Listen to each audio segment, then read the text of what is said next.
journal. Hélène Assabi. Bonjour à tous, vous faites bien de choisir Radio Lomé à l'heure du journal. Au sommaire, avez-vous déjà une fois mangé la pintade rôtie? C'est une spécialité de la région des Savanes. Eh bien, vous allez déguster ce repas aujourd'hui dans le cadre du mois du consommé local. Et pour bien savourer ce mets, il faut se laver les mains. Pourquoi est-il toujours important d'avoir des mains propres? La réponse dans un instant. Mardi économie, aujourd'hui, nous parlons de l'importance pour un producteur agricole d'assurer son activité. Et puis sport football, tournoi qualificatif UFOAB des moins de 20 ans. La compétition démarre ce jeudi à Lomé. En match inaugural, le Togo, pays hôte, joue le Niger.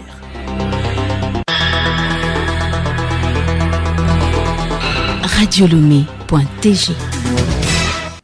Mesdames et messieurs, une fois encore, bonjour. Rencontre d'échange ce matin entre la ministre de la Communication, des Médias et de la Culture, porte-parole du gouvernement, et les acteurs culturels au centre des discussions, les préoccupations du secteur. Bénédicte Kanda. Cette rencontre voulue par la ministre Yawa Kwigan est d'abord un cadre de prise de contact avec les différentes fédérations et corporations des artistes togolais. Ensuite, convenir de travailler ensemble pour faire évoluer la culture. La ministre Yawa Kwigan. J'ai dit que je considérais que nous avions besoin de nous connaître parce que, en ma qualité de ministre en charge de la culture, j'aurais à minima besoin de réguler ce secteur, de l'encadrer en tout état de cause, de promouvoir la chose culturelle. Or, cette chose culturelle, c'est vous, les acteurs, qui l'a créée. C'est vous qui créez la matière culturelle dans notre pays, peut se targuer. Et c'est vous qui, si vous me passez l'expression, c'est vous qui vivez la chose. Et donc, c'est vous qui pouvez le mieux en parler. Et lorsque vous nous en parlez, que vous nous en parlez bien, ça nous permet de faire notre travail pour qu'à la fin de la journée, toutes les parties prenantes trouvent satisfaction. Ces différentes fédérations comprennent les artistes chanteurs, peintres et écrivains. Ces acteurs ont relevé au cours de la rencontre les difficultés auxquelles ils sont confrontés. Cécile Meba, artiste de la chanson togolaise. C'est une très belle initiative. Il faut qu'on se connaisse, il faut qu'ils connaissent qu'est-ce qui ne va pas dans mon secteur où je travaille. Nous avons supplié à Madame le ministre pour notre fonds d'aide qui est appelé aujourd'hui FNPC.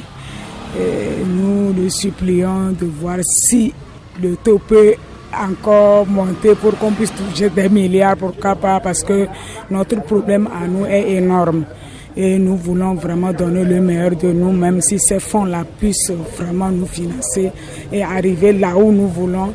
Et il y a un problème aussi de santé qu'on a souligné, mais ils nous ont expliqué que faire pour que ce problème-là puisse être résolu. De pareils échanges avec les acteurs culturels vont se poursuivre pour faire briller davantage la culture togolaise. Merci à vous, Bénédicte Kanda. Octobre, mois du consommé local au Togo. La promotion de nos produits locaux se poursuit. Je vous amène à Dapan pour cette tradition typiquement Moba. Accueillir ses invités avec de la pintade rôtie, simple geste de bienveillance, mais ô combien de fois important en milieu Moba. Reportage Lardja Kafitine, Aimé Sougliman. C'est une première pour Armand de poser le pied à Dapan, en pays Moba. Aussitôt arrivé, il fut chaleureusement accueilli par sa famille d'accueil. Au milieu de la cour, Armand et toute la famille s'installent pour partager un repas. Au menu, des pintades rôties à la sauce moutarde dégustées ensemble. En pays Moba, la pintade élevée avec soin représente non seulement une source de nourriture, mais également un signe de prospérité et d'honneur. Pascal Tampo Kolani, analyste en sciences sociales. Le Moba, dans cet accueil, accorde du respect et de la valeur en offrant la viande de la pintade. L'offrande d'une pintade va au-delà de la simple hospitalité. Elle joue un rôle important dans le renforcement des liens sociaux. En offrant la volaille, les familles créent des alliances et entretiennent des relations de vivre ensemble. Retrouvons Pascal Tampo Kolani. La pintade fait partie de la culture des peuples Moba. La pintade est signe de respect, de bon vivre ensemble et de renforcement des liens entre les Moba et les autres peuples.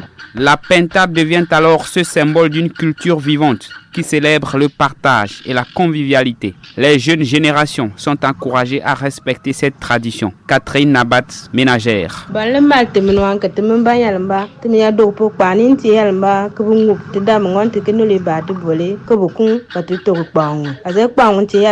a toujours appris depuis notre enfance qu'on accueille un étranger avec la pintade parce que la pintade est quelque chose de précieux en pays Moba et symbolise la valeur qu'on a pour l'invité.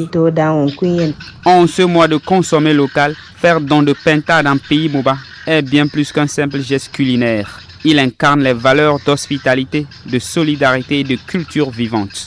La pintade rôtie à la sauce Moba, ne vous faites pas compter le goût. À consommer sans modération. Et avant de savourer la pintade rôtie, il faut bien se laver les mains. Un geste simple mais qui sauve. Cette journée du 15 octobre est retenue pour sensibiliser et mieux faire comprendre à la population l'importance de se laver les mains avec du savon. Pourquoi faut-il se laver les mains régulièrement? Réponse dans ce dossier de Abiré Lemon. Essozmna et Béou, âgés respectivement de 8 ans et 5 ans, viennent de rentrer de l'école. Première attitude, ils se dirigent vers le point d'eau. Ils se lavent les mains. Pendant le corona, maman me dit de laver les mains avant de manger. Maintenant, j'en ai l'habitude. À l'école, Tata nous dit allez vous laver les mains avant de manger. Papa et maman aussi. Le lavage des mains est l'une des mesures les plus importantes pour prévenir les maladies diarrhéiques comme le choléra et les hépatites. Kossi Adji Ahadji, spécialiste en santé publique et prévention des maladies infectieuses et non transmissibles. Nos mains sont des membres très utiles. Comment est-ce que les mains se souillent? D'abord, lorsque nous touchons des objets, même par l'air ambiant qui souffle, il y a des microbes dans l'air. Lorsque nous saluons d'autres personnes, et puis en visitant les lieux publics, même dans les lieux de travail, et lorsque nos mains sont infectées et qu'après nous les utilisons pour préparer nos aliments, nous pouvons infecter notre alimentation. Lorsque nous utilisons nos mains souillées pour les envoyer au niveau de nos yeux, ou bien nous touchons nos narines avec nos mains sales, nous pouvons nous infecter. Se laver les mains n'est pas juste une formalité. Le lavage de mains se fait en 8 étapes. La première, c'est de mouiller la main avec de l'eau.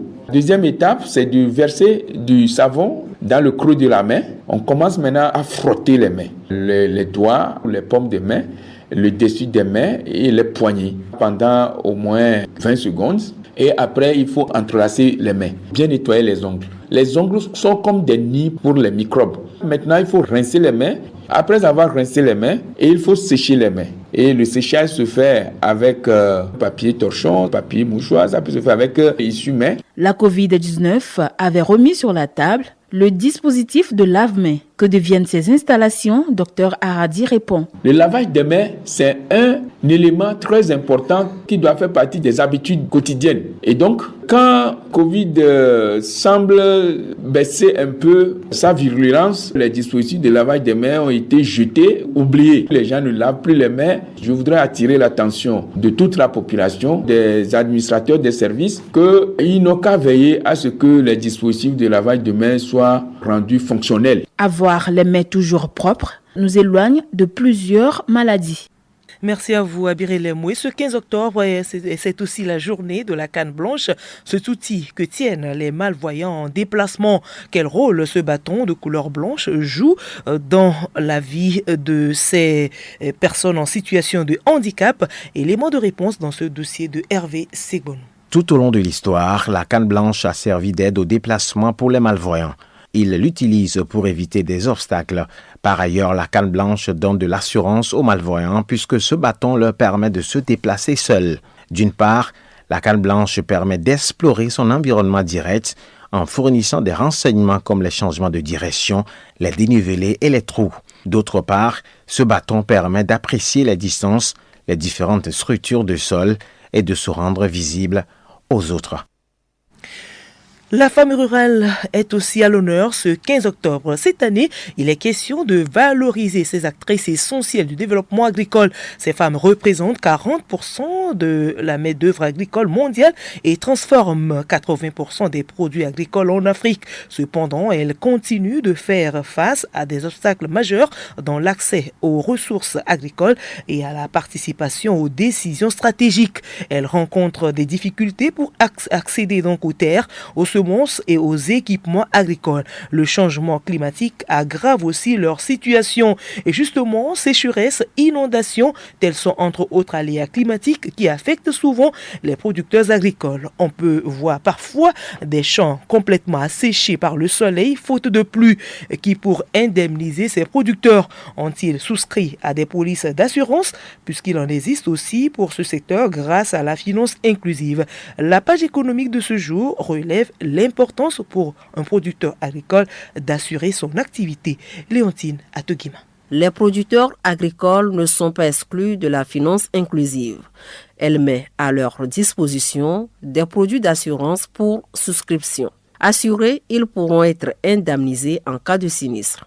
Adoti Akwe, acteur de l'assurance agricole, promoteur de la finance inclusive. Une assurance qui va intervenir pour indemniser le producteur lorsque, suite à une sécheresse ou à un excès de pluie, il n'est plus en mesure de rembourser son crédit. Il est endetté. Il y a beaucoup de drames qui se produisent, des drames sociaux. Les gens déménagent, quittent carrément leur village pour éviter le recouvrement des institutions de microfinance. Donc ce produit protège le bénéficiaire qui est le producteur et il sait qu'au moins s'il y a un coup dur, il y a une assurance quelque part qui est là pour venir compenser sa perte et pouvoir lui permettre d'honorer ses engagements vis-à-vis des institutions financières. C'est un salut pour l'humanité que la finance inclusive s'occupe des besoins agricoles selon Fauchi Laura, directrice exécutive de ADA, appui au développement autonome. La finance inclusive, quand elle s'occupe de financer l'agriculture, elle répond à un besoin concret. Et surtout, elle est un moyen aussi pour donner des réponses dans les cadres de la sécurité alimentaire,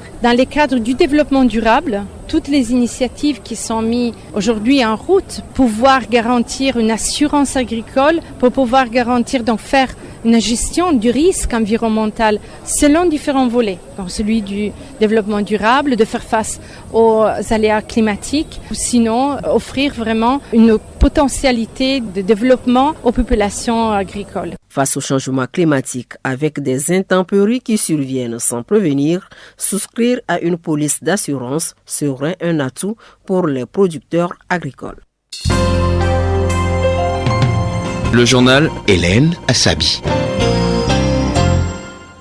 Hors du Togo, Sénégal, 6 mois après leur élection, le président Bassirou Diomaye Faye et le premier ministre Ousmane Sonko ont présenté hier leur programme pour développer le pays les 25 prochaines années. Intitulé « Pour un Sénégal souverain, juste et prospère », le programme Sénégal 2050 a des objectifs économiques ambitieux. Tripler le revenu par habitant d'ici 2050, assurer une croissance annuelle de plus de 6% en développant entre autres les filières compétitives et un secteur privé fort. Bilan des 100 jours du gouvernement de coalition en Afrique du Sud, le constat, le partage du pouvoir se gère plutôt bien. Des désaccords existent certes entre l'ANC et la deuxième force politique du pays, notamment l'Alliance démocratique. Ils concernent par exemple la loi sur l'éducation ou celle sur la couverture santé universelle. Rwanda Human Rights Watch a publié ce mardi un rapport sur la torture dans 2 prisons et un centre de détention. Des anciens détenus affirment avoir été enfermés dans des cellules d'environ 1 mètre sur 2, des cellules ressemblant, à les en croire, à des cercueils. Autre torture pratiquée dans cette prison, la privation de sommeil par la diffusion permanente de lumière et de musique forte. L'ONG appelle le gouvernement rwandais à mettre fin à tout acte de torture et tout mauvais traitement infligé aux détenus. Et puis l'Inde veut resserrer les liens avec l'Afrique. La présidente Droupadi Murmu a entamé une tournée africaine sur le continent. Première étape, l'Algérie. Le déplacement se poursuit en Mauritanie et au Malawi. New Delhi veut incarner ainsi une alternative économique pour les pays africains face à la Chine, avec laquelle elle se dispute le rôle de leader des pays du Sud. Sport football. C'est ce jeudi que démarre à Lomé le tournoi qualificatif UFOAB des U20. Logés dans le groupe A, les juniors togolais ouvrent le bal face au MENA du Niger. Edo Assignon. Les éperviers juniors donnent le ton de la compétition ce jeudi. Les hommes de King Ametakoro-Messan, après plusieurs stages ponctués par des matchs amicaux, jouent en ouverture les MENA juniors du Niger. Pour cette édition, les UV togolais auront l'avantage du public et une bonne prestation face au Niger. Un match inaugural est de mise. L'objectif pour Ametakoro King Messa et ses poulains dans ce tournoi, c'est décrocher une place en demi-finale puis viser la finale histoire de valider un ticket direct pour la phase finale de la CAN des moins de 20 ans.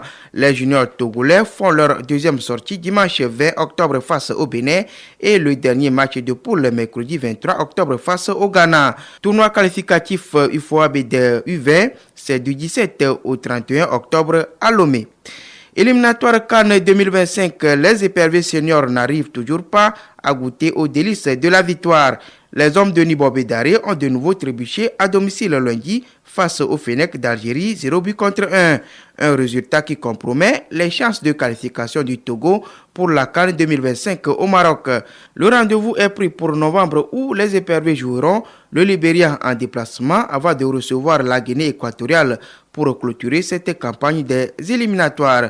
Et pour finir, toujours dans ces éliminatoires, pas de match entre la Libye et le Nigeria. Les Sapa Eagles protestent contre le traitement désagréable, surtout leur rétention à l'aéroport de Al-Abrak de Libye. La CAF s'est saisie du dossier et a ouvert une enquête.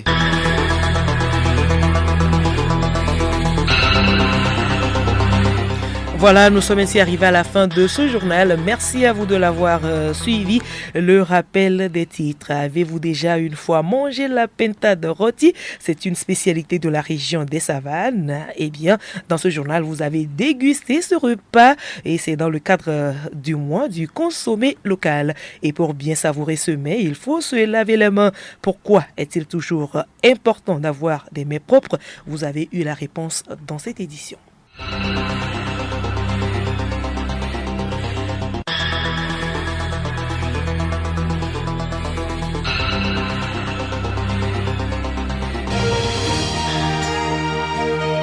Radio Lomé, boîte postale 434, email radiolomé@radiolomé.tg. Radiolomé.tg